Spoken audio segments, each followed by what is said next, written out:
All right. Next one is as a box. How many of you have not done a box? Aha, nice. That's good. You're right in there. That's where I want to be. So this is an extension to a normal box, but I show all the features of building a box. And for those who have done a few boxes, there's at least one or two exciting moments in here. Yeah, we will see. So these boxes, the box with the tilted lid, they don't have, I do have two versions. So the one, this is more my original model, but it's you need a little more, there's less room for forgiveness in these ones. I think that's the best way of putting those. These boxes are turned on two axes. There's one inside axis and one outside axis. And for some of you who have done a few boxes, that's a good exercise for doing tomorrow. These ones are called happy boxes because they do have a smile on them. And they can have a lot of tilting angles. But they all look like that. They have that. All the other boxes that I have a tilted lid are done in a very different fashion, and they are done on one axis other than the ring. The ring will be done on two axes. But don't be afraid, it is not too complicated. So we want to have, on these boxes, we want to have that ring, so there's the bottom of the box, the lid of the box, and the ring. And the ring should not be a mistake. You don't want to have the ring being out of the same wood. You don't want to have the ring, I'm sort of exaggerating a bit, right? You don't want to have the ring done with the same finish. You don't want to have the ring done, maybe you want to have the ring embellished and the rest pretty smooth, or the other way around. So you really want to make sure that ring was intentionally done different. That's what you want. And then you have lots of freedoms, right? So then you can actually also always leave the ring pretty much wider than the rest of the box. I had one in Lee Valley's class last year. There's no millennial here, so I can talk about it. So a young guy who said, well, but what you can do like this, even though he didn't have a box before, he made the ring smaller than the outside, and we tried to fix that, but there was a lot of fixing. And at the end, he said he didn't like it. And I had sort of to agree with him, but there you go. There you go. Yeah, so in this case, I do the ring first, which is the hardest part. The top is the fitting on the ring, second hardest, and then the base. Now, the ring is obviously not parallel. It has two angles in it. Only one angle is circular. That's the angle where you want to have the lid sitting. Do I bring another one? No, I brought. You could have the same thing flipped around. I do have other boxes, but I didn't bring an example, unfortunately, whereby the ring is integrated into the lid, and it sort of all fits into the bottom. That's the same. It's just a reverse theme of the same idea. But here we do the top fitting into that ring. So the base on that ring is almost, it looks circular. It's not. So slightly not. So because of that, it's glued. The base is glued to the bottom of the ring. And you can put a lot of decoration into these ones. But just want to show the ring again in a schematic view, and it's much wider than the angle I have there. So say that's where the top. Oh, can you see it by the way? Not that I'm. Yep. So that's where the top would sit in here. Something like that, and it obviously sits inside. So maybe my way of drawing a top. So that sits nice and circular. The base, though, whatever we do on that base, and I leave it straight here, and then whatever we put at the base, you see right away there is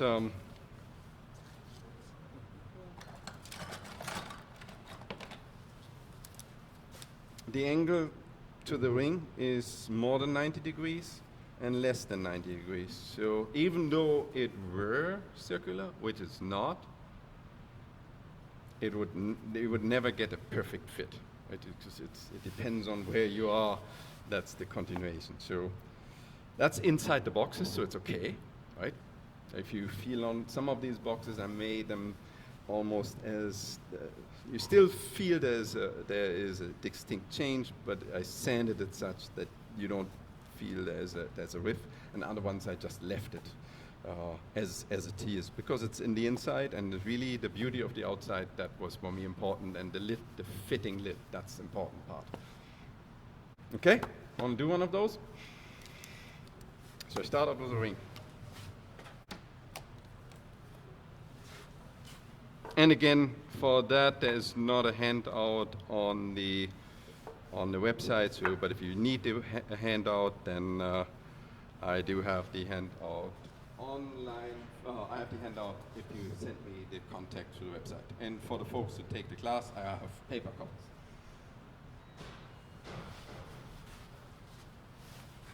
Okay, so I take this. That will be my ring. It's wider than the ring, and there's a reason for that. But the ring will be the wider part, and then the box is in the inside diameter. So if that's the rest of my box, I have to make sure that still fits into the ring. So you do the center on both sides. Yeah, and these tilted rings, they cannot, the tilt angle is not arbitrary. If it's less than 5 degrees or less than 8, I would think, it doesn't really, you don't really know whether it's tilted or not, and it looks awkward.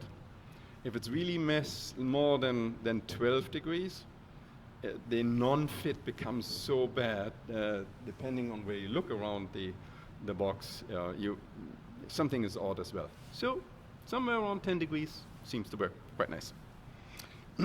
Now, in order to get somewhere around 10 degrees, I know that, and you can do the arithmetic yourself, but this is 6 centimeters.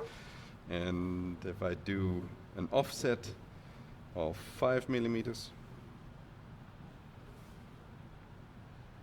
so I do a diametrically offset, so I have one here, and sometimes you forget which corner you are. Just make sure you're here. So mark this here, mark it here. Just mark it before I actually see it, and I know that I have to go opposite 5 millimeters. So I have 2 centers.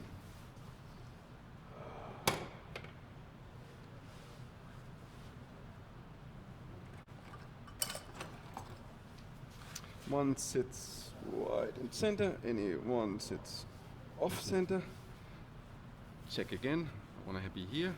Yes. One sits off center. If you don't do it diametrically across the center, you not only get a very different ring, which you don't want to have, but also it is much, much harder to turn. The idea is that I chose the 6 centimeters such that on average, the half of it is where I want to cut that off-center part. So half of it, these two axes cross each other, right? And so the offset part is the smallest. That's the reason behind this diameter. So, but you don't have to know it as long as you just follow the instruction in the handout, and that works. So 6 centimeters and then 5 millimeters offset. There's some other alternatives to that, but basically it's the same scheme. So initially, I just want to rough it out around on the center axis. Oh, tight that.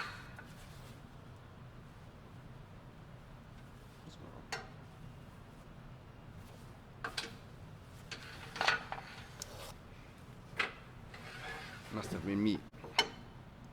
So rough it out on the center axis and just get a tenon on for the scroll chuck. And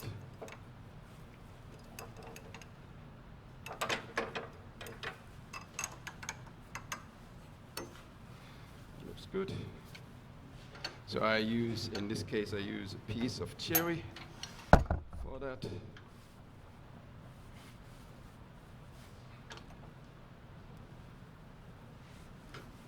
In contrast to a piece of maple for the rest of the box.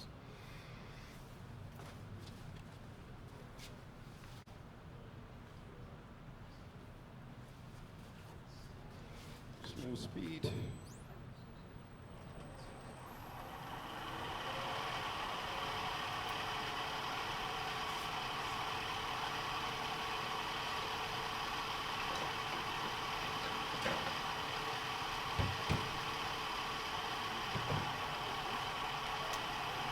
It doesn't matter at the moment where my opening is at the moment, but I chose the opening here and then the lower side of the ring near the drive center.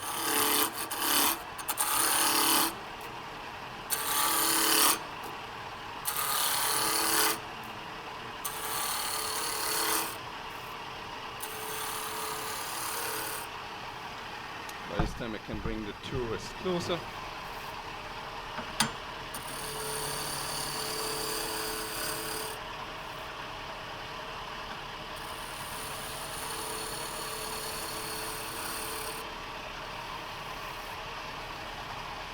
That's already pretty nice. So that side is nice. Now just put the tenon on.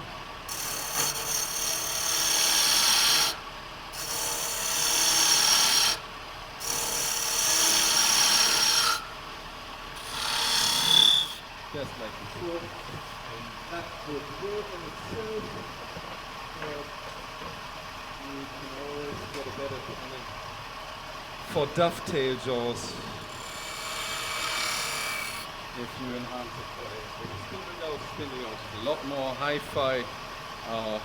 It's sort of grabby more, right? That's the downside of it. And you can do everything with the spindle gauge, but it's just a little higher risk.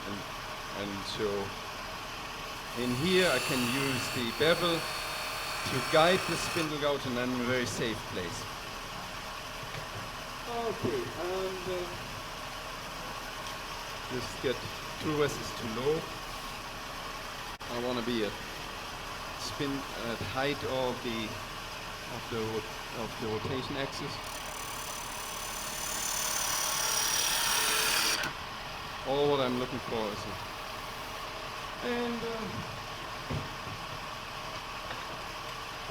I could do sanding. I'm not doing sanding. I just use the skew, and the skew lamp sometimes want to ride on top of the piece. So skew is one of the tools that sometimes doesn't want to have the tool rest such that the bevel angle is at height of the lathe. Sometimes want to be above. So like this one.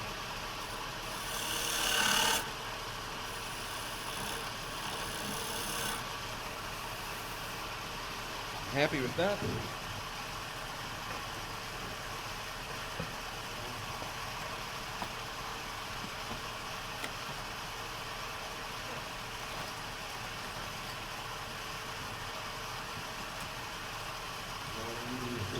Pass tool one more time, give it an honor.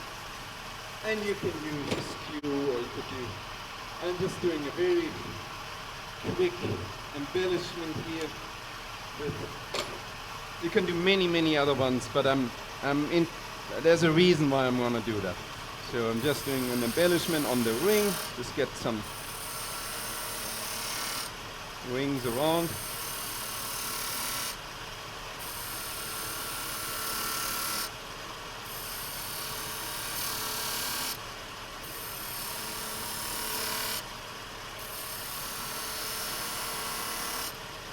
Maybe you need to deepen some of these guys. Feel it's not sharp. And they're very easy to sharpen.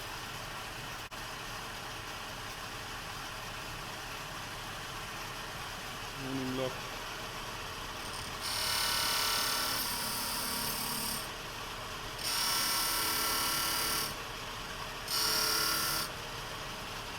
Maybe one more. Good. Enhance these ones. This is an old trick you can use. Just a piece of wire. It doesn't have to be any special wire. And it's surprisingly long these wires last. It's a simple, I don't know, probably 18 gauge copper wire, and just burn the inside.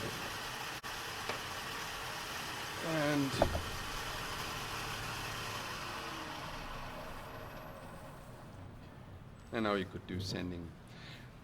So really important was that edge.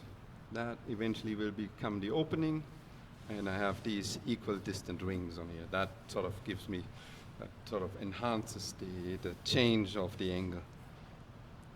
Now, given my age, I think there could be a crack in the wood, so I have to take my glasses off. Yeah, that might be, that's just a dark streak that sometimes happens in cherry, and it's not a crack. I thought first that was a crack, but it isn't. All right. So next day we do a little bit of offset work. So now I'm going to that offset center. Right in here.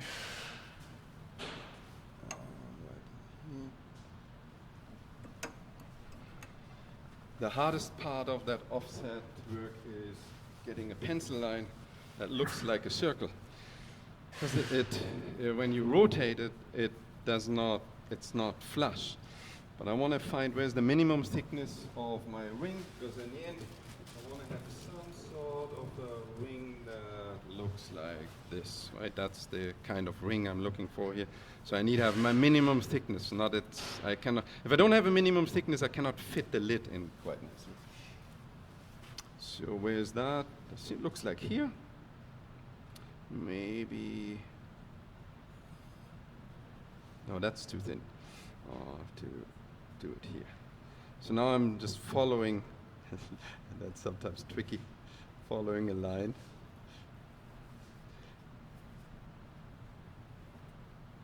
That again, that's one of the things that, I mean, there's not much you can screw up on that, but it looks easier than it is. So I'm trying to get that line almost across so that once I switch on the lathe now, it becomes a line. Here. Yeah. Maybe I wasn't paying attention. When you put it back on offset again, Yeah, I'm going to offset, yeah.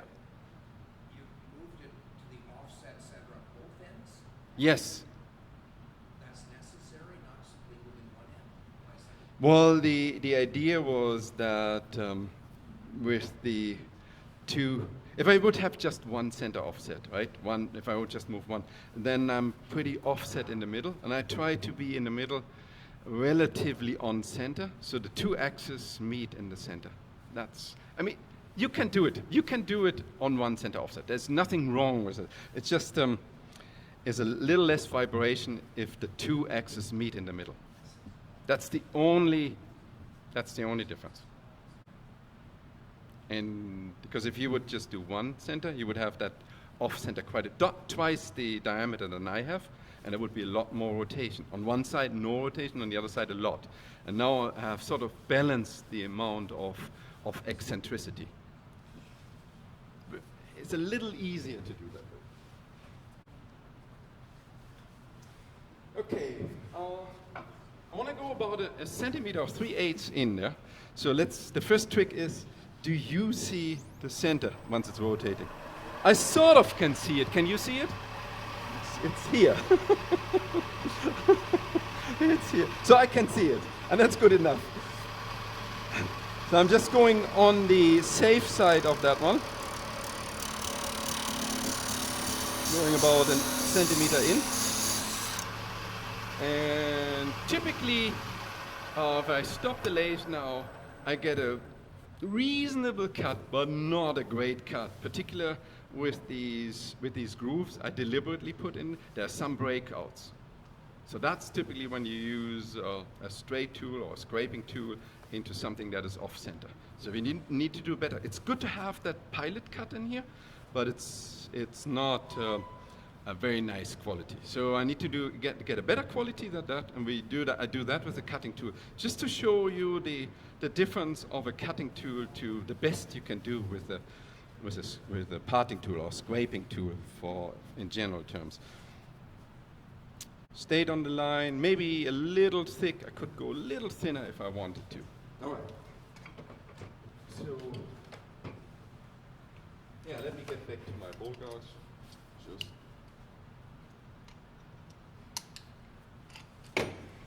Again, you have the chance to do that with a spindle gouge, with a bolt gouge. Bolt gouge is just safer on the situation where your piece is not round, because it's not round, and I never get it, never want it even get round. So just do a nice shoulder cut. Before I can do a shoulder cut, in order to get with the tool in there, I need to free myself room on this side, right? So I get some room here on this side, and then I can do a shoulder cut.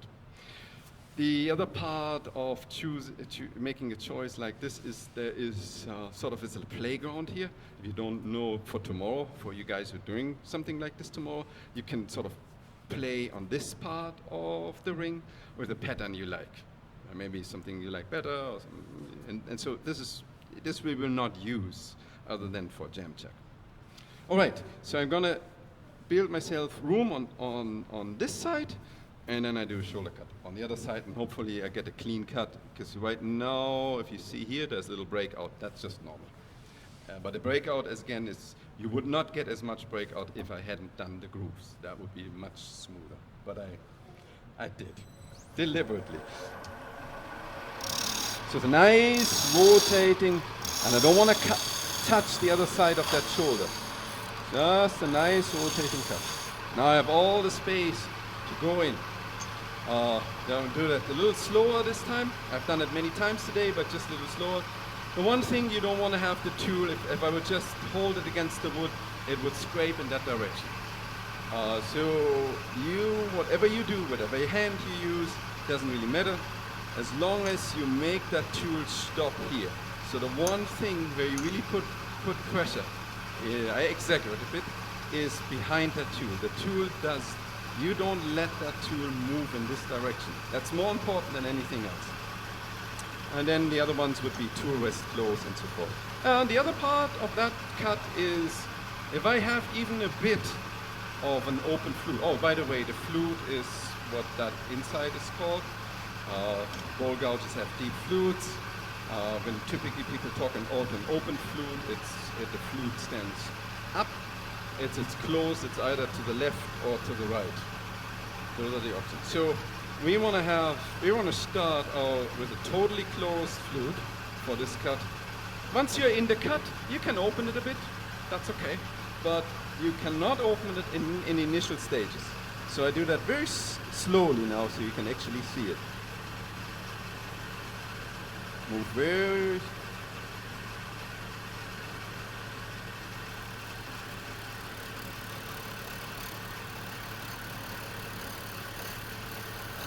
So once I'm in that cut, now I have a recess. Now I can start having my bevel riding again in there, and then I can open it a bit. That's not a problem. As long as on the bowl gouge in particular, the bowl gouge cannot be having a closed flute once you get to the center of this, because then you get the catch on the lower part of the shoulder. That's the advantage of the spindle gouge. You wouldn't have to worry about that. But you cannot bring a bowl gouge in there that at the end I have to have my flute fully closed. That works. If I would have my flutes open, then I would be scared. So that hopefully gives me a very nice shoulder cut. I don't know when you can see it, but there's no tear out whatsoever. It's a very, very clean cut. Was that okay? Just being very slow going through the steps of that? Okay. Done that. About a centimeter deep, that's where I want it. Actually, I want to go a little deeper. I'm not happy with that quite yet. So I want to go, see on one side, I might I want to be on all sides. I want to be about a centimeter in deep because that's the ring thickness that is important. If I'm not deep enough, it's I get into trouble later. So I'm just deepening that hole just so slightly.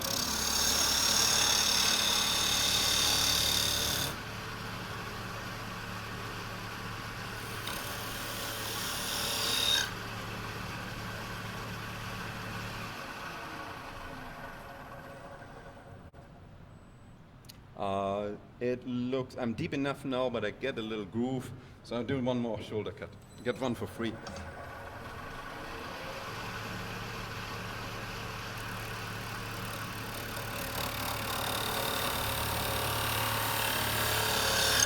So that's good.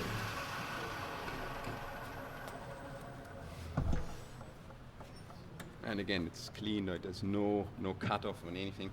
That's the beauty of a bowl gouge. People say, well, you can do a lot with easy wood and scrapers and so forth, and you can do a lot of turning with those, and they are indeed easier to use. But doing a cut like this, you have to go back to basics, really, unfortunately. That was not the exciting moment I was talking about before. That's still to come. That was not the exciting.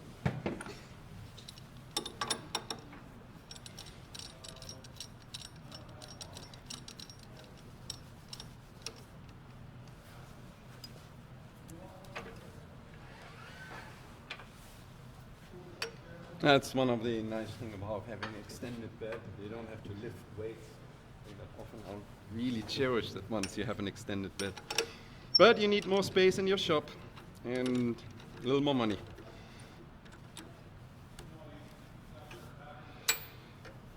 Okay, so now we hollow that out. I'm not gonna use a drill for that. Actually, I do, but in a different fashion.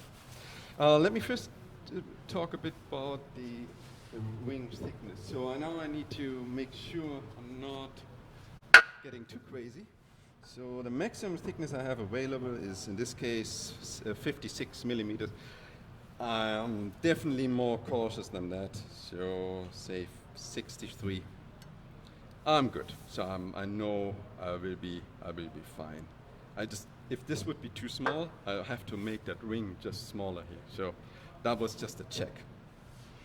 Because I know also in the description for class, the main body has a less of a diameter than the ring. But that was just a check. So I'm good.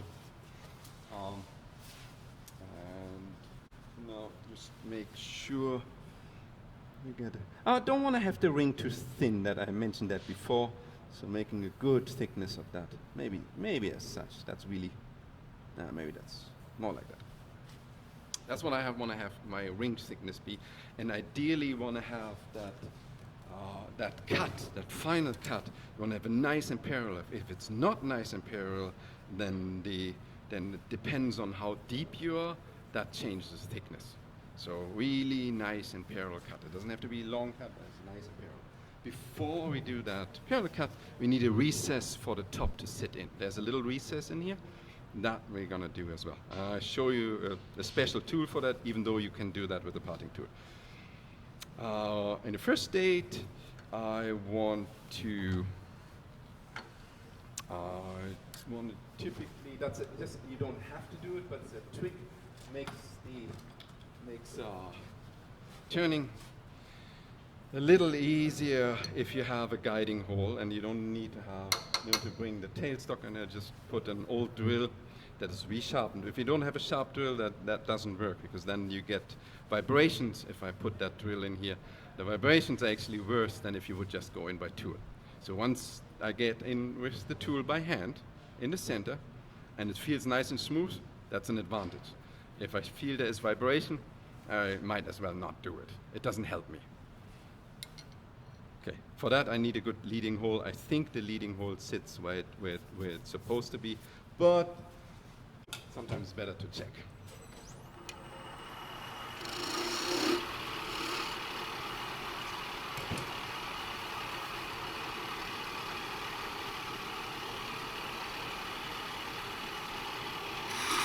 Nice and straight, no vibrations.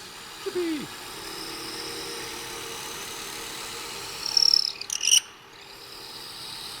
That should be.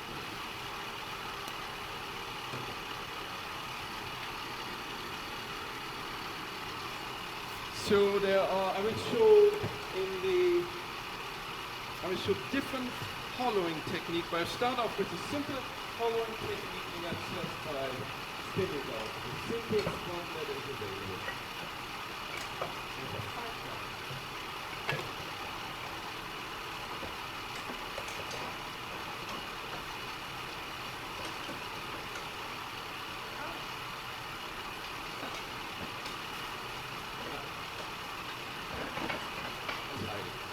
Just to make sure, the idea is really to get the center of that spindle gouge in the center here. If it's not centered, then the cuts are just harder. I think I'm just a tad too high.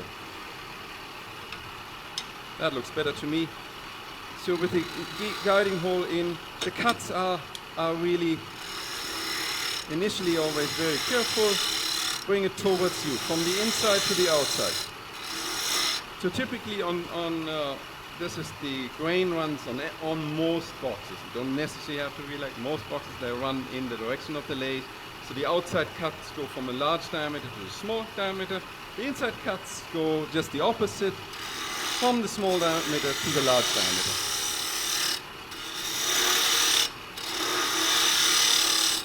Again, the trick I mentioned this morning, you get most control if your hands are close to the wood. And it's sort of, if you think like an ice cube, sometimes it gets hot. So, like an ice cube, you want to scoop the wood out.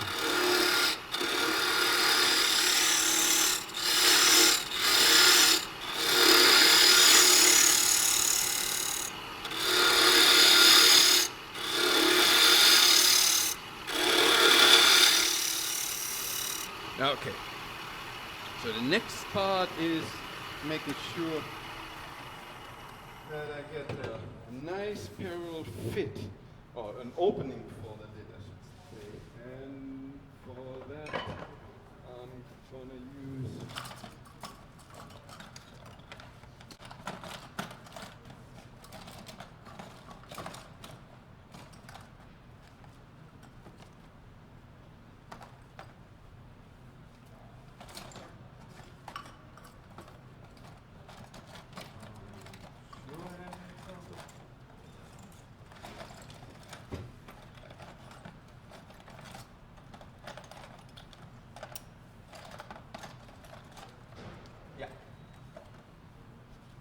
I let that go. If you want to have a tool that goes into the wood, that is whereby the handle is parallel to the lathe axis and it actually cuts parallel. That sounds so trivial, but it's not. If you take just an arbitrary piece of steel, like this square scraper is, and you get a cutting edge on the side as well as on the front. That's what this tool is like, because I can cut forward and can cut to the side. Then, of course, the side of this tool is slightly curved. And because the side of that tool is curved, in order to go straight in there, the tool is not straight. So it takes some time to find the right angle. Not impossible. It's possible. But if you take a little piece of, in this case 3/16, but it can have different sizes as well, and you basically say, this tool I'm only using for openings of boxes, you can sharpen it such just on two sides of the grinding stone, like that, and then it can be on the flat panel. That you have in front a cutter and to the side a cutter. Now that side cutter, if it goes around, doesn't last, it is not very long. I mean, maybe it's about 11, 12 millimeters. That's typically more than my box openings are. They are about, I like them to be about 8, 9 millimeters. I don't like them to be too short, because then if they're not quite fit nicely, then it doesn't look really like a good fit. But if you have a little more tolerance if the opening is deeper. Now, you don't want to have a too deep opening, then you often get breakage of grain, and there are other problems with that. But it's about 8, 9 millimeters, like a little less than, what is it? 5/16 around. that would work. Okay, so that's that. And let's do it.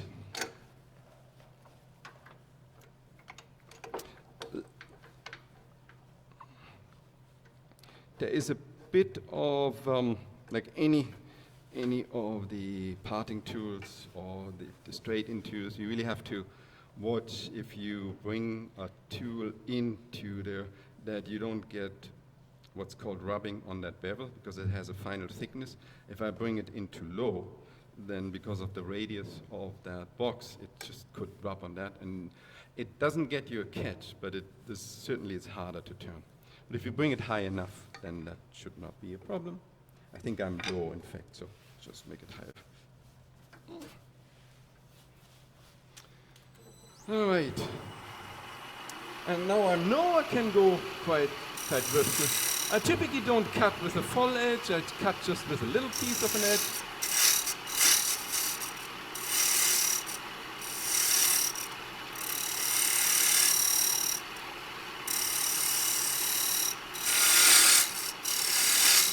I don't need a big ledge in there.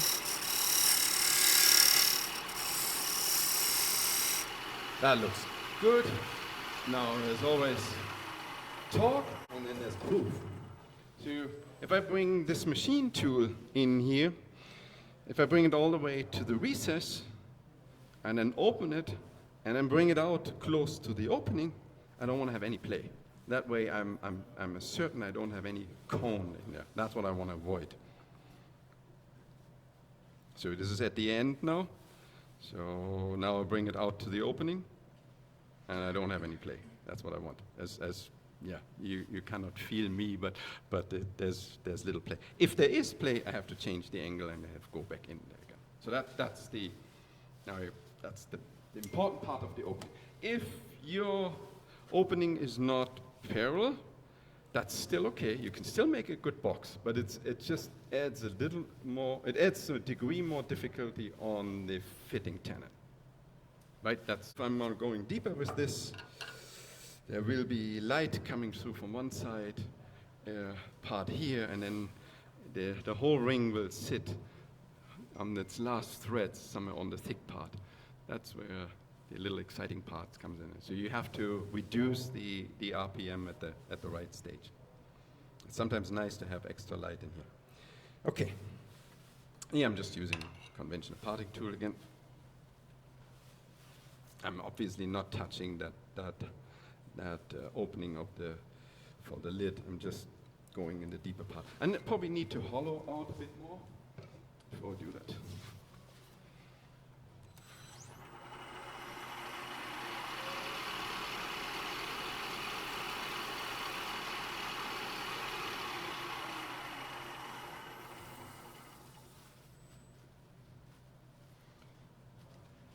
If you're too long with the lathe, you hear nuances, and then sometimes you get fooled. I thought it was a noise I don't like.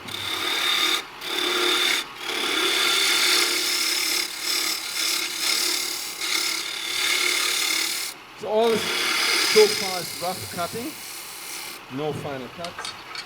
Now I'm going to go parallel.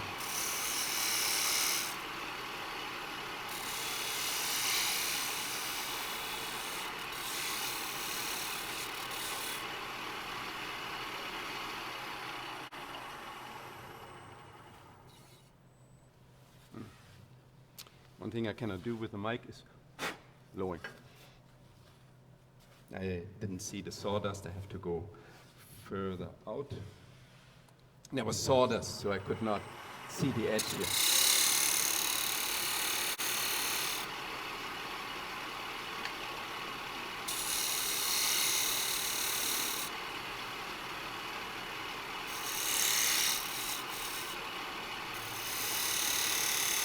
So much more careful cuts now.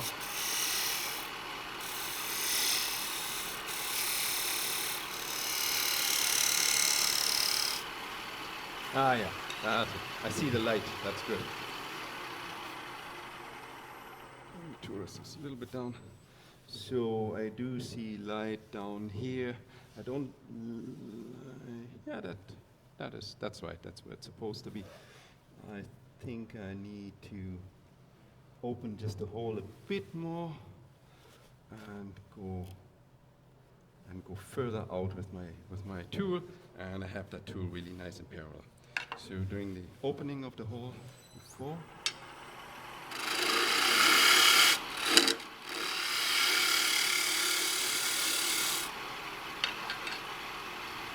unfortunately, the dust always goes to the outside, so you have to see the ridge.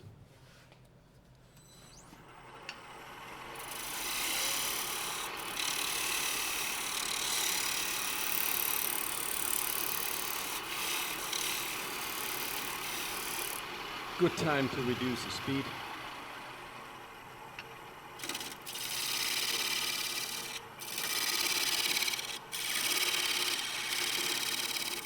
And see how far I am.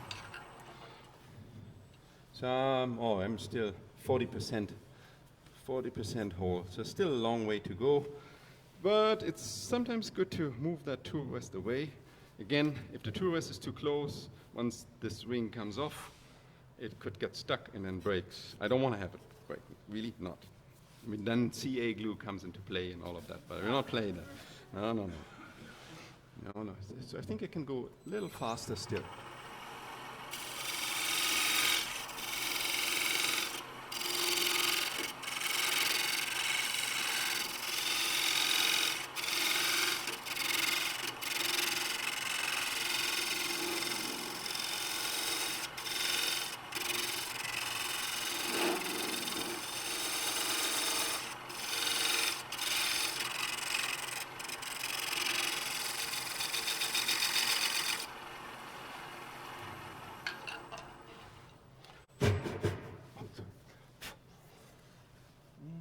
So it's now at about 60%. So I think there, no movement yet, but eventually that will come. So I think, again, in order to get with the tool in there nicely, I need to do a little more hollowing there.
Okay. Slower.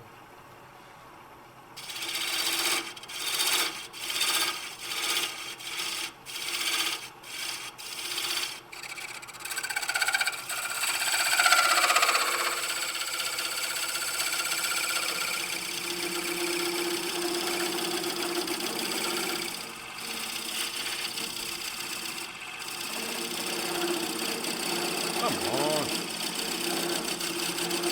A very stubborn ring.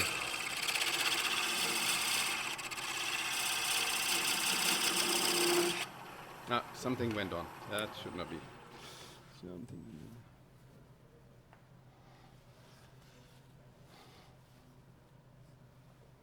So that's one of the. Remember, I went in deeper, but I didn't go in quite deep enough. It's not a big problem, but I already passed that ring. And actually, it's if I were light, you would see the light coming through. So I have to. So I already passed the ring, so I have to open up a little wider now, which is tricky because it doesn't hold on many threads anymore. So I'm just. There are two ways to cut. One is just you cut with strength into the wood. The other one is tiring out that wood. Yeah, it's true. So you bring a tool against the wood, but you're not cutting. You just wait until that wood is weak enough and breaks from itself or cuts from itself. So those are That's sort of the technique I'm going to use now. I cannot cut anymore. It's very loose. But I'm just holding the tool against the side I want to hold it to, and just wait. And it will break off, hopefully.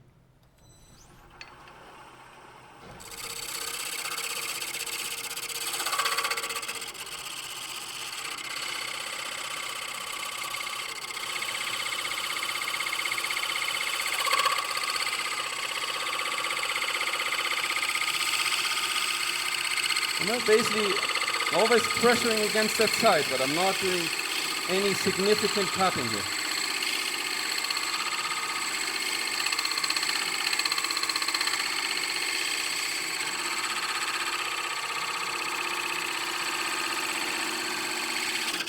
There I go. Oops. That's what I want. So that's quite nice.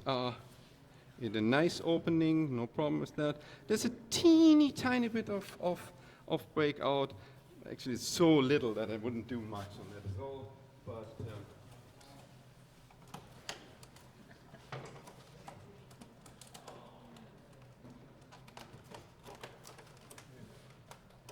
I can open my salad box. Then you can just take a flat piece.